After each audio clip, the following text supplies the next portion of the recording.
Hello hello. சொல்றா பொறுக்கி. சாயந்தரமா போமா நிவேதா வீட்டுக்கு. எதுக்கு? இல்ல உன் தம்பி இங்க கட்டமுஞ்சா இருக்கான் தெரியுமா, அவன் வீட்டுல பிரியாணியா கூப்பிட்டான். செருப்பு பிஞ்சிட, நீ ஒழுங்கா கிளம்பி இருக்க, நான் வந்துரு.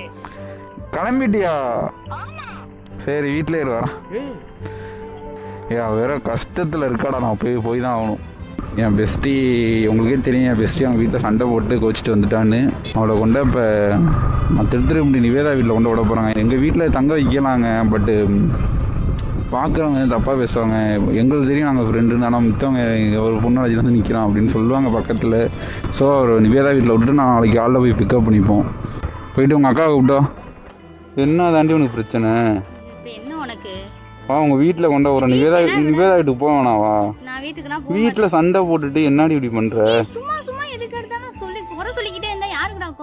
ஆமாம், அப்புறம் வீட்டிலனா வேலை தான் சொல்லுவாங்க.